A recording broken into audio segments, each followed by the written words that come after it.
Good morning, Keller Williams. It is January 31st. We made it through the month. This is your broker, Jason Carpenter, coming to you from the office. I apologize for the glare in the back, but we're going to jump into something real quick that I wanted everybody to have an opportunity to see. We touched on this last week at the company meeting, and just going to bring this up here real quick, some slides that Don was kind enough to share with us. And I'm still in Google Slides here without a slideshow, so hopefully we can all see that. But issue on the purchase agreement, buyers should not consider the checking box. This boils down to the financing contingency. If you remember at the company meeting, we talked about this specific example that one of our agents had with a financing contingency. The lender went to the seller and said, hey, buyer can't get a loan. So seller went and tried to put the house under contract with another buyer. Or the seller did. So the best practice, according to the advice of our attorney, is check no disclosure, as you do not want to agree to disclose to the seller. This would have, I don't know if it would have prevented the lender from going direct to the listing agent in this instance, but at least they would have a grounds to say that they shouldn't have. Buyer reserves the right to waive financing contingency.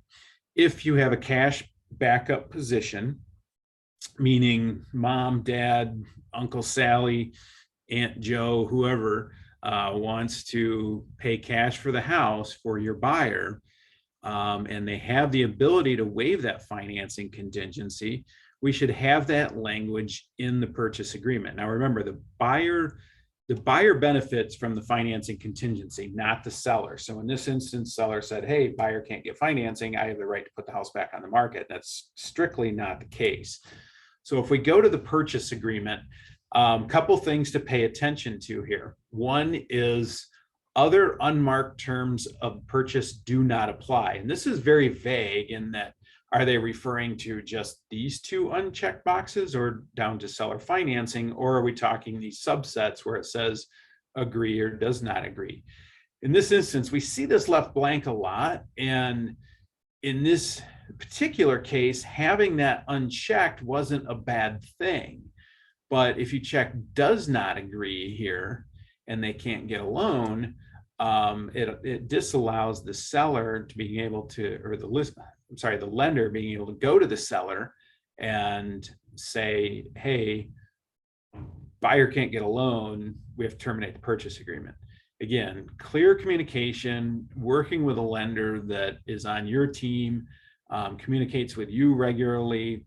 Again, your buyer can give permission to you as the buyer's agent to speak with the lender about financing issues, but we want to make sure that we're doing what's best for our buyer.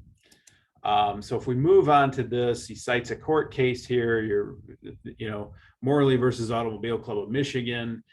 This is what I love about attorneys. They can always go back and reference case law, and it says, in this instance, that the financing contingency and was the benefit of the buyer, the plaintiff in this instance, and that they did find several problems with the analysis here. Not to go too deep into this, but just let you know that there is case law addressing who this actually benefits. I believe it was the Court of Appeals that ultimately said that it doesn't. Our attorneys seem to disagree with that, but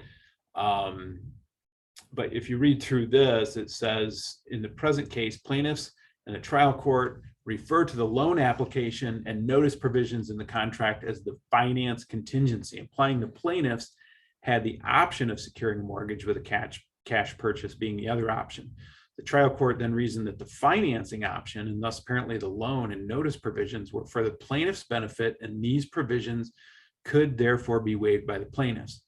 We find several problems with this analysis. This was from the Court of Appeals.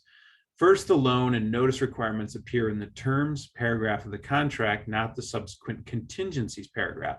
So I think their purchase agreement, whatever this was based on, is a little bit different than ours, because we have several contingencies that aren't just under one contingency heading.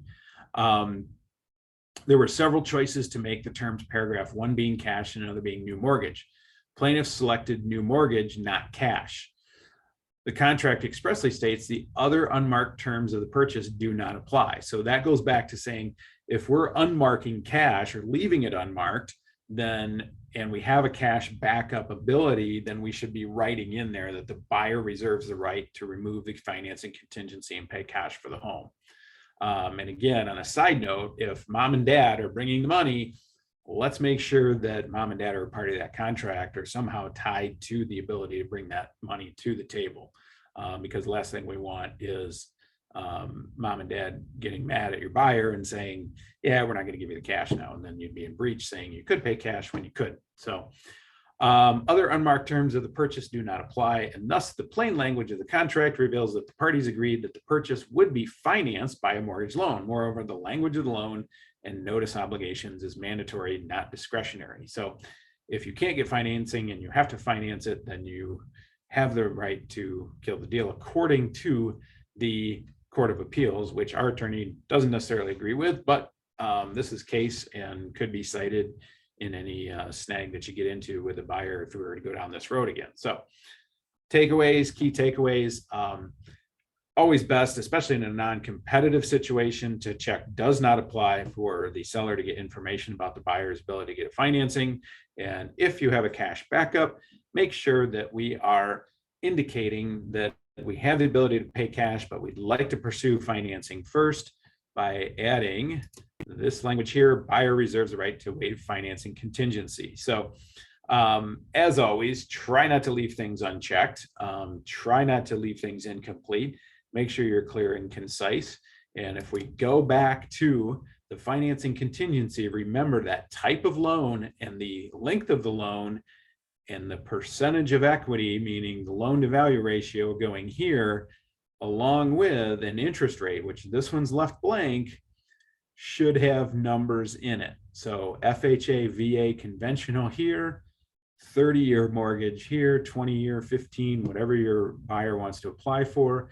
In this case, FHA loan amount is 3.5% down payment. So you've got 96.5% of the purchase price with an interest rate not to exceed, and let's be sure we're putting a number in there. Check with your lenders about what current rates are, and let's make sure that we're getting a little cushion on that and not leaving it blank, because if they go apply for a loan and their credit's bad and they can only get an 8.5% mortgage, they're going to be stuck with that. So this financing contingency is for your buyer to secure a loan at the terms that they prefer.